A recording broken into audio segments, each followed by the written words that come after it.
welcome to the Halal Fantasy Football League. This is week one, our week one recap. So this is opening night, opening week. Pretty exciting, especially after we've gone through the draft, made a little bit of moves, and then everyone's just curious about how their guys are gonna do. So our drink today is a white Negroni. This is something that I made during the draft, so I thought I'd make it again. It's made of gin, Suze, and Lillet Blanc. More of a bitter drink, but still good. Alright, some of the notable things throughout the week. It started with opening night, Detroit versus Kansas City. And that was a big win for Detroit, knocking off the defending champions who hung up their banner. Kansas City did not have two of their best players outside of Pat Mahomes, but nevertheless, they got the job done. They went into a tough place and knocked off the champions on the opening night. And then we had a whole slew of games yesterday, and it went how you'd expect the first week to go. Just a ton of turnovers. I remember watching on Red Zone how in a span of like within 30 seconds, game after game after game had like a turnover. So it was kind of wild. There were a couple of surprises, some question marks. Some were like you weren't sure what to expect, but then they actually exceeded expectations. And there were certainly ones where there were real clunkers. There were a couple really bad clunkers, and it was affecting our scores for fantasy. Anyways, let's just get right into it. Let's look at the first matchup with Dandy Daddy Melch team versus James Swag team.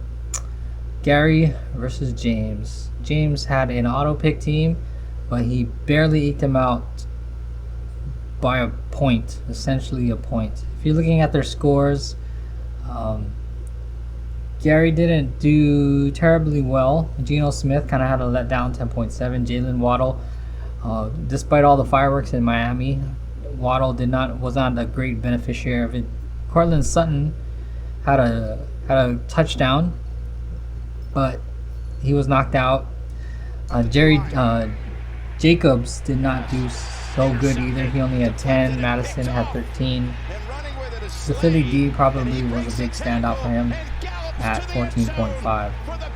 Javonte Williams, he's back and healthy. He was able to get at least 9 points. And then on his bench, nothing home to write about. Deontay Johnson, I think he got hurt too, yeah, so he only had 6.3. Jalen Warren only had 4.6, despite the fact that there's Najee Harris, who didn't do so good until, he was kind of held in check too. Mims Jr. had 4.1 and Chandler had 3.2. For James, he had a lot of weak games except for Tua Tagovailoa. Actually, I take that back. Not a lot of weak games. AJ Brown did pretty decently, and his kicker did pretty well, 10.9. A lot of other weaknesses, but all buoyed by Tua Tagovailoa, who had 32.44. So kind of like painful for Gary to for James to have a pretty bad / mediocre game, but to be carried by Tagovailoa with 32.44 points. Herbert was his next highest score, but he was also a quarterback. They actually had a head-to-head, and so James chose the right guy. Michael Thomas came back, and it was a big question mark in terms of how he would be healthy, and also having to share the target load with Chris Olave. But he did pretty decent, 5 receptions for 61 yards, so a good, decent first game back. Deebo Samuel had 2 rushing attempts for 8 rushing yards, 5 receptions for 55 receiving yards, but he didn't look like receiver 1. That actually looked like Ayuk, but he did okay. Gibson had only 2.54. Rashad White, only 7.6. Kyle Pitts, 5.4. Ooh, that one kind of hurt, right? Because if you look at what happened with Atlanta, it was all running, hardly any passing. Kyle Pitts did have one amazing catch, but other than that, it wasn't too much. Really underutilizing him, and that just might be how Atlanta is. Again, AJ Brown was his probably his best player outside of Tua. And then his kicker did pretty good too. Actually, I guess in terms of what you're expecting, his kicker exceeded expectations more than AJ Brown did. And Miami only had 2.9. Again, it was a shootout between them, and so it made it a little difficult. So he knocks off Gary with the slimmest of margins. Next up is Hurt So Good versus Burrowed Alive. This game actually hurt for Brad. For Mike, let's take a look at his guys. This is a cool one, right? There's a head-to-head, a real-time head-to-head with Deshaun Watson versus Joe Burrow. They actually played on opening night, and Deshaun Watson got the better of him with 23.76. Justin Jefferson, his top pick, did well, 19.5. Devontae Adams did okay, 9.6, playing with a new quarterback. Stevenson, pretty solid, 13.1. J.K. Dobbins, ooh, that one hurts. He's back, healthy, is able to get him a decent game with a rushing touchdown, catches, some rushing attempts, but he tears his Achilles. So J.K. Dobbins, ooh, tough one. That's a tough one. Goddard got you a donut, 0 points. Amari Cooper, 5.2. Gay had 3, and Baltimore D, pretty decent, 12.5. You left some points on the board with Brandon Ayuk. This is the guy who, on week 1, looked like wide receiver 1 for San Francisco, who smacked around Pittsburgh. And then for your other guys, Daniel Jones, you also happen to have a guy who didn't play terribly bad, but his team as a whole got stomped on, 40-0. Cooks only 3.2, AJ Dillon only 5.9. But let's jump to Bradley. So I hope, Bradley, you don't have PTSD from last year, because he took kind of a highly touted quarterback in Russell Wilson, and he was bad, and it sustained throughout the year. Fortunately for you, I don't think the same outcome is going to happen with Joe Burrow. He did have a really bad 4.68. I expect that to be more of the Browns having a great game plan and Jim Schwartz, their defensive coordinator, playing them the right way. You hate to see that it's maybe Joe Burrow. He is the highest paid player in the NFL now. You hate to see someone get the bag and then all of a sudden just rest on their laurels. I don't think Joe Burrow's that way. I would be optimistic about him. You had the opportunity to, at least now you have a hedge, right? You have a hedge with Brock Purdy on the bench, who had 20 points, and he actually looks pretty good. If Armageddon happens and Joe Burrow is the worst thing that ever happened this season, at least you have Brock Purdy. I don't think you had that luxury last year. Garrett Wilson had 11.9. He had a huge touchdown tonight on Monday night. Jordan Addison, here's our first rookie wide receiver that we're talking about, and he showed out. He balled out, 14.1. And Bijan Robinson, the shiny new running back toy, played really well, 18.3. He had a great move. He caught the ball in the flat and then made a move and then ran in for a touchdown. So he looks like offensive rookie of the year candidate for sure. But one of the issues that a lot of people were complaining about was his usage, because I think he didn't have quite the same amount of usage as Tyler Algier.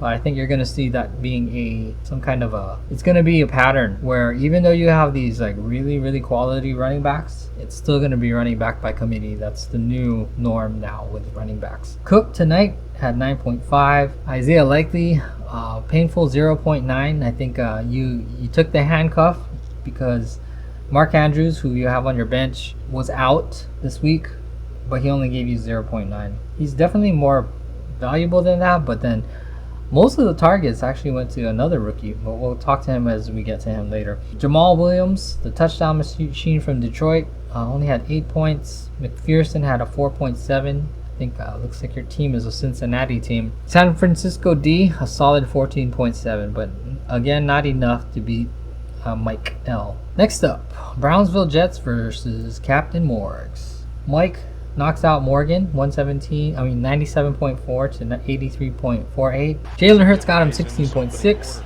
Devontae Smith had a lot of receptions, not a lot of yards, one touchdown, 14.2.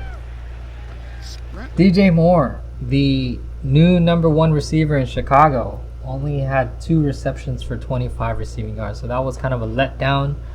Maybe they need some more time and more chemistry. I wouldn't sell him yet, maybe because if they can grow as a team, they're kind of a brand new team, right? They spent like $90 million, totally flipped the team, so there's going to be some growing pains.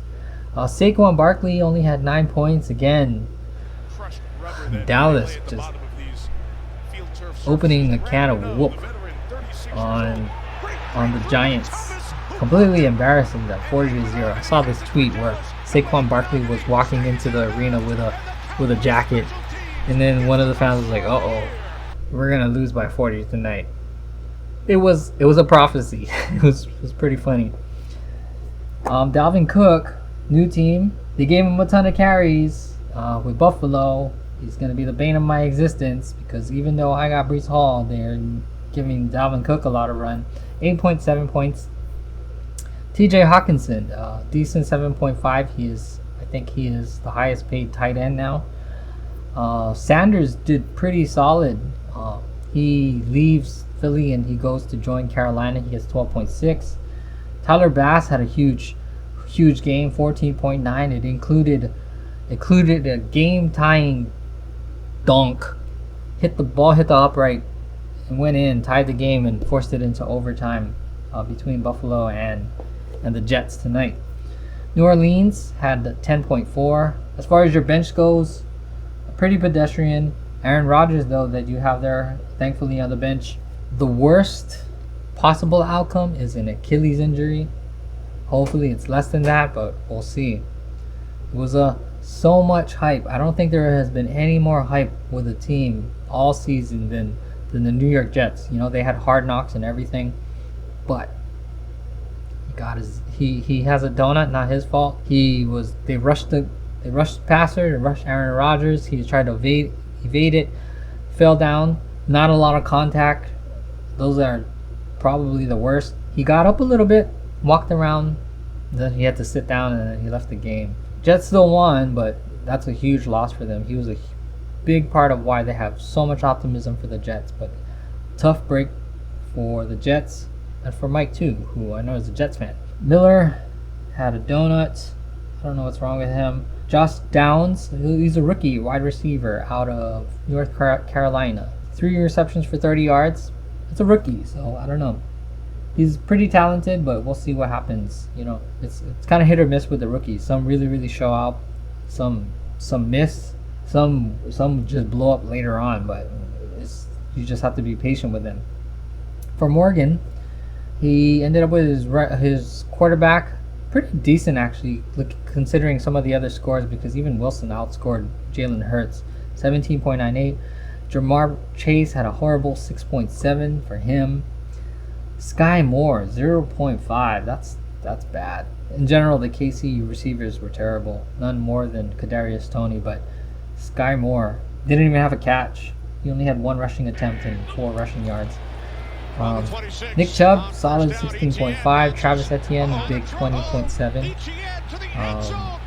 He had a really good game. Darren Waller, 5.1. I mean, I guess he's kind of good, in spite of that being like the worst game of the week for the Giants. But so maybe it bodes well for the future. They're definitely not gonna have a donut again next week. Watch that happen. Sorry, I really doubt it. And then Kenneth Walker, 9.9, pretty decent. He's healthy again. He's probably the best of the bunch there, so I expect more from him. And then Patterson, you dropped some guys and picked up Patterson as a kicker who managed to only give you 3 extra points. What was wrong with the other kicker that you took? I don't know. Anyway. And then for Denver, only a 3.1. Tank Bigsby is the other. I guess you have him as a handcuff, but look at that. Look at that rush here. He has 7 attempts. So that's kind of a lot for the young guy. It's a good thing that you have him as a handcuff to Etienne, because Etienne, as talented as he is, man, they rode him hard last year. So I don't know if that's the policy of the Jacksonville Jaguars to just run their guys into the ground. So that means at least at the point where Travis Etienne can't run anymore, then you have the next man up, Tank Bigsby. Rashad Bateman, 5 points. There's a bunch of receivers there now. There was a time when Bateman was wide receiver 1 in Baltimore, and I think it's warranted that he's not that guy, and I don't know if he's going to be a guy worth keeping, especially when you see how good their rookie is. Okay, next up, wide receiver rehab center versus Just Win Fields, Darren versus Aaron. Ooh, this game actually was pretty competitive. Both relatively high scores this week. Just Aaron had a little bit more. Pat Mahomes had 23.24, which is amazing considering how bad they were. I guess he gets a lot of that from just running, right? If you watch the game, he had to run to get some third downs because his receivers were not cutting it, and he wasn't getting a whole lot from the running game either. Godwin only had 7.6. Christian Kirk had a very disappointing 1.4. That wide receiver room got a little bit more crowded, so you might want to monitor him. Christian McCaffrey had a huge game, 26.6. He's just balling out, continuing. Like a healthy Christian McCaffrey is soup for the soul. He's good. He's good, man. Cam Akers bounced back 11.1. That's a big reclamation story for him. There was a time when they were kicking him off the team, but whatever they did, he's back. They gave him 22 carries, so he's the guy. 11.1 might not be the best, but he's definitely getting the carry share. Noah Gray, you went with the handcuff for Travis Kelce. He gave you 4.6. Tyler Lockett only had 2 points. I don't know if he got hurt or something, but Butker had 10.4. That's pretty solid. And I think this score with your Dallas D is indicative that you should have lost anyway. Like, you had no business being in this game if it wasn't for Dallas just slaying the smackdown on the Giants. They gave you 36.8. Very close to that final score of 40-0. But that would have been a nice story if you could win with their D.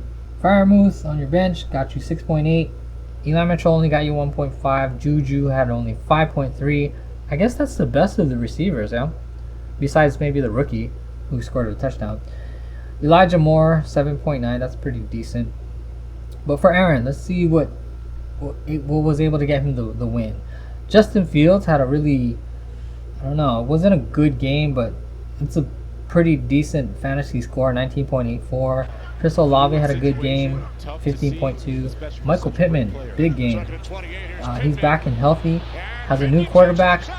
This one was a lot of question marks, right? Because you don't know how your guys are going to do with a new rookie quarterback. But so far, looking good with Pittman, 19.7. Austin Eckler balled out with 26 points. He's a high pick, and he's worth that first rounder. Tony Pollard gets the backfield to himself now that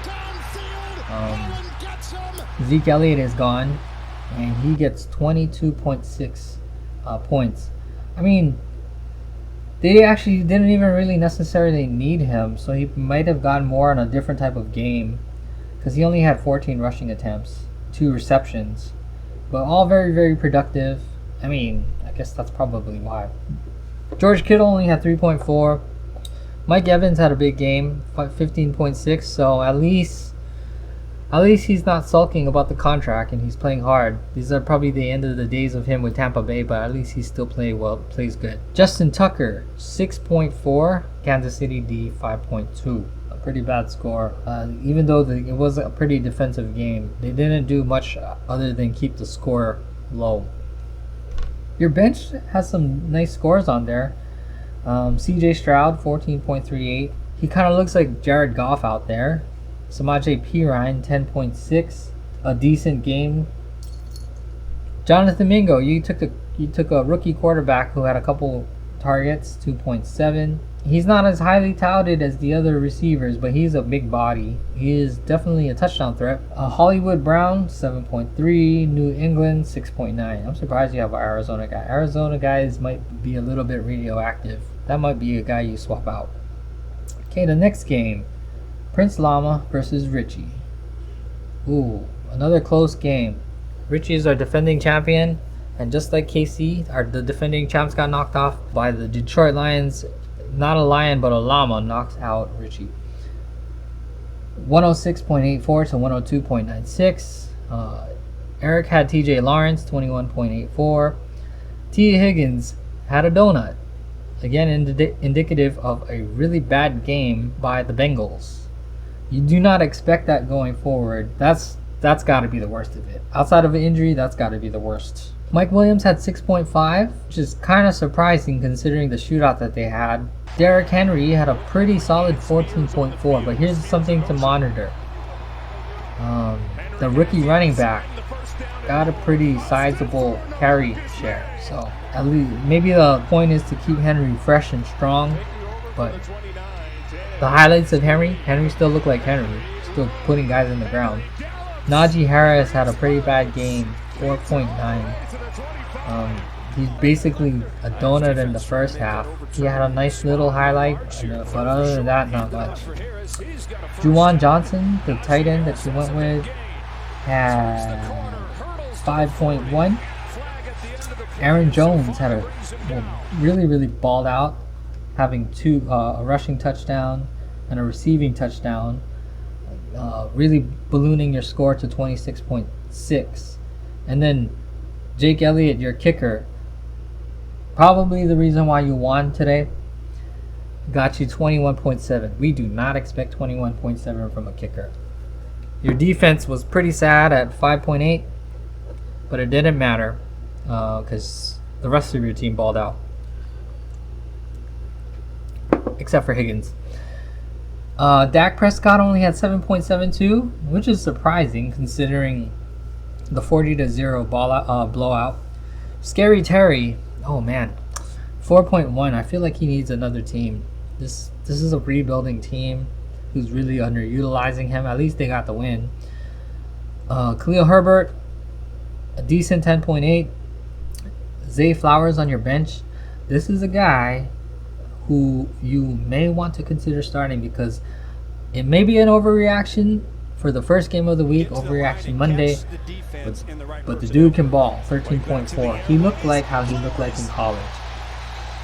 Now that doesn't always translate, right? You see these beautiful highlights from college players, and when they get to the NFL, they kind of disappear. Not the so with Zay Flowers. His highlights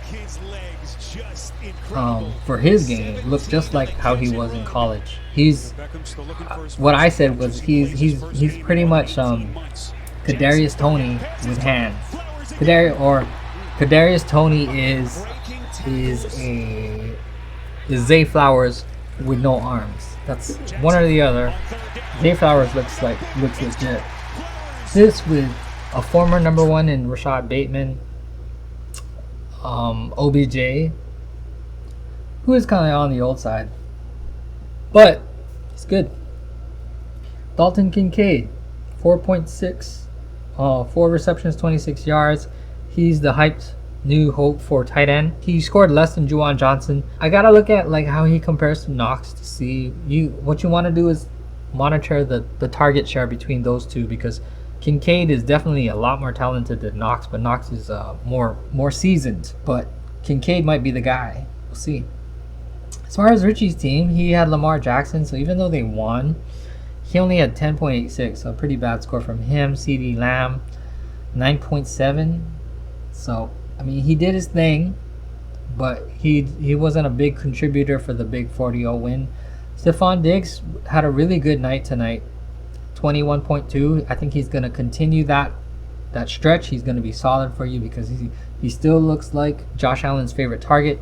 Joe Mixon only 10.10. David Montgomery kind of balled out for you, 15.5. I would watch the carry share for that too, because he has the majority of the targets. That actually might stay, because they might want to use Gibbs for the flash and bang, but for Montgomery, they want him for the ground and pound. Njoku only had 3.4. James Conner had 10.9, was okay. Younghae Koo 8.4, and their Jacksonville D a pretty decent 12.9. On your bench, you have Brian Robinson, who had a solid 15 fantasy points. he's going to be he's their workhorse back, so I don't think he's going to have those like big flashy fantasy scores, but at least he has a nice floor for you. Drake London only had 0 points, and I know Richie, you told me he's the guy you regret. I get it. He's a talent. He's a first round talent. He's a big receiver, big target. But just like him and Kyle Pitts, that offense, man, it does not look like it's catered to them, or their quarterback does not look like he's the guy to get it to them. It looks like they're going to need a quarterback. Damian Harris had 3, and then Rashee Rice. I think he might be the best of the receivers in Kansas City on that loss, 10.2. So that's, I mean, they have a bunch of guys. Sky Moore, Kadarius Toney, a bunch of other guys. Maybe the rookie is going to be the guy. We'll see. They're really hurting for Kelsey though. All right, let's go to the last match. Oh boy, this one, I thought it was over with, but on Monday night, it kind of really changed my perspective of this, because I already was like, this game is done. I lost.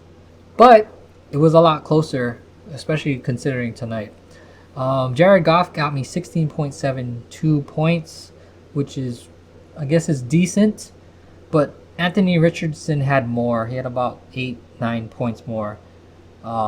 Richardson I drafted higher, but my reasoning for benching him was I just don't know what I was going to get on the first week. So I was like anticipating rookie jitters or whatever. I knew he was going to be a guy who might have a similar type of trajectory as Justin Fields, because he's going to be a runner who can, and he did. He ran in a touchdown. But I'm probably making that switch next week, because Goff is strictly a passer. There's just way more value in running quarterbacks. Amon-Ra St. Brown got me a solid 16.1. Calvin Ridley balled out for me, 20.1. Jahmyr Gibbs only had 7.7, but very optimistic about him, because if you watch the game, as some analysts put it, he's like, watch his highlights. He's like Christian McCaffrey or Alvin Kamara, but with Tyreek Hill speed. That's scary. Damian Pierce kind of let me down big time, 6.8. Sam Laporta, 6.4. Another rookie tight end. I know it's a homer pick for me, but I was very encouraged by what I saw. And a lot of other analysts said the same.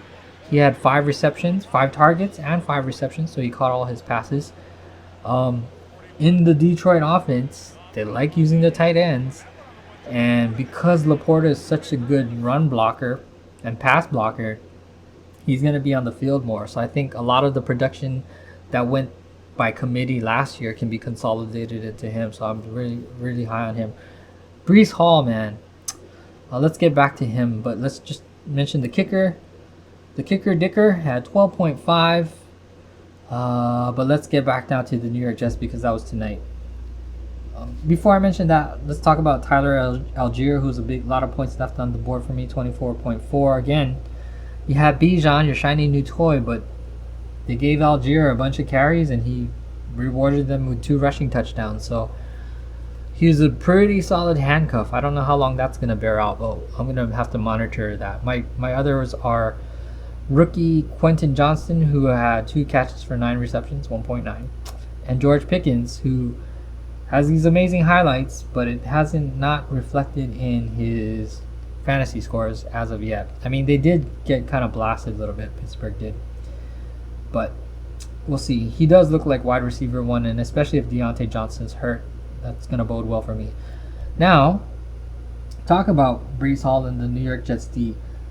They balled out, and they made this more of a game than it was, right? Breece Hall, first carry was like 30-something yards. Second carry was like 80-something yards. Just every time he touched the ball, magic happened. But they had to give the ball so much to. They were feeding the other mouths on the team. They give it to Cook so much.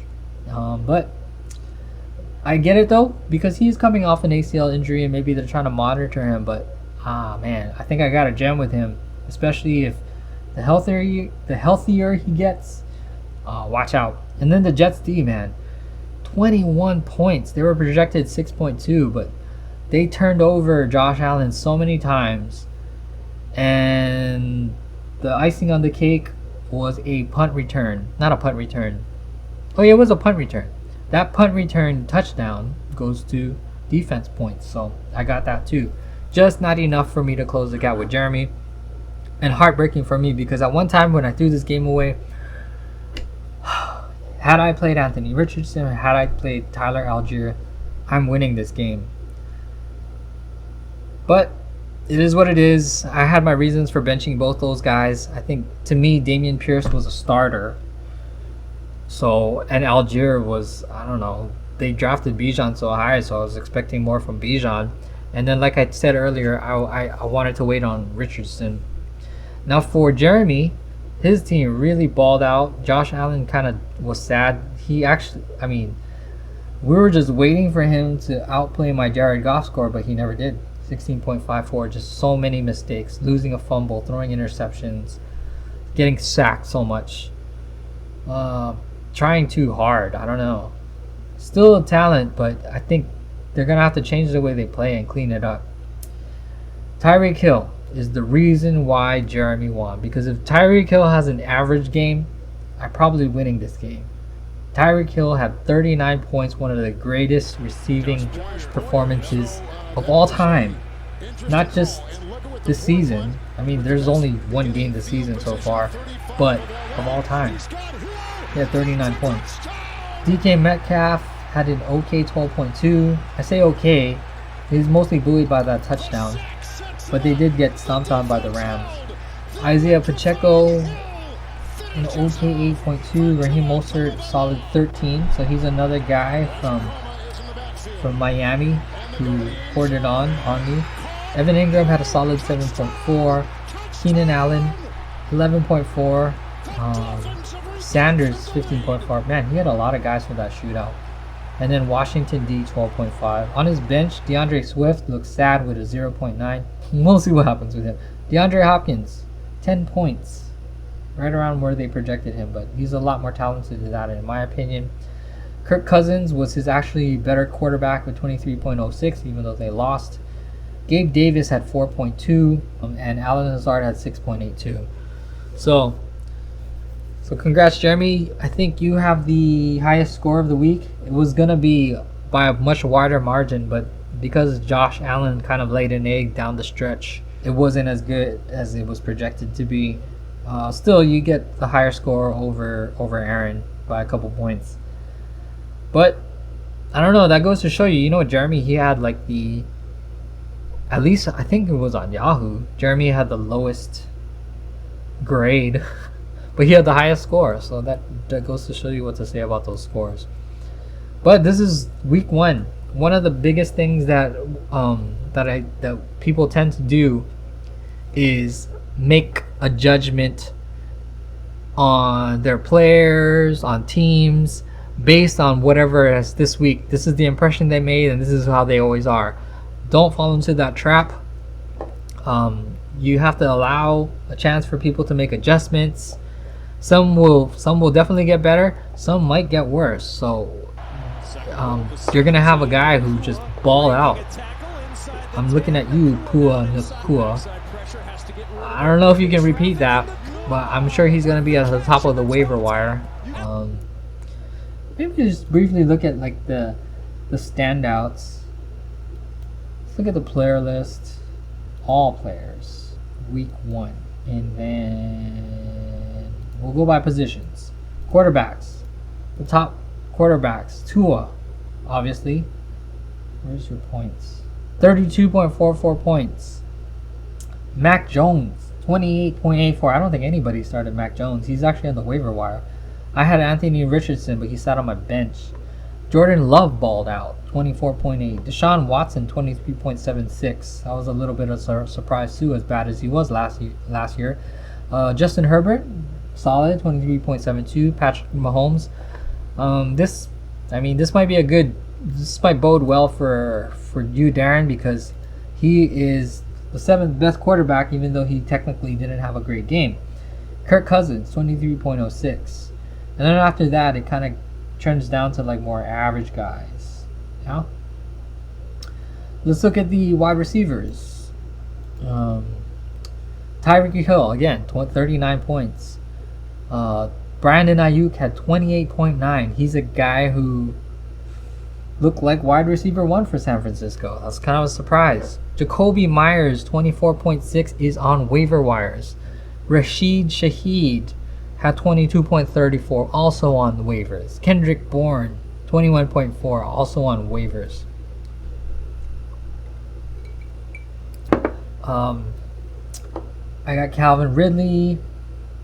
Aaron got Michael Pittman. Justin Jefferson, the guy you expect to be good, a little bit down on this list. Look at all these guys who are available who kind of balled out on week 1. But again, you can't fall in love with the hype too much, but there may be guys that you may be interested in swapping out, especially if you have guys that got hurt. For running back, Christian McCaffrey, 26.6. Aaron Jones, also 26.6. Austin Eckler, 26. Tyler Algier is 24.4. All on my bench. Justin Fields had Tony Pollard, 22.6. Travis Etienne, 20.7. This is a big surprise. Kyron Williams. So is he running back 1 now for the Rams, who look a lot better than what people were going to expect? I mean, they still have Cam Akers, but Williams is in his 2nd year and is a lot more low mileage. Bijan, 18.3. We expect that to get better. Joshua Kelly only had 16.7, but he's on waivers. Look at these other guys on waivers. Roshan Johnson, Justice Hill. Richie has Montgomery and Robinson. Guys who are not flashy, but guys who will get the job done and always have a decent score. Nick Chubb had 16.5. So pretty solid. I'm really interested in the tight ends, especially with the rookies. Look at the top 5. They're all on waivers. Hunter Henry, 14.1. Hayden Hurst, 12.6. Donald Parham, 9.6. Blake Bell, 8.2. Harrison Bryant, 7.5. So it's going to be tough. I think this is going to change a whole lot as the season goes on, but at least for week 1, there's some guys who flashed. I think you might want to do a little bit more research on them to see if they can sustain that or not. We don't really need to look at kickers and defense, but yeah. Anyways, that's our first week.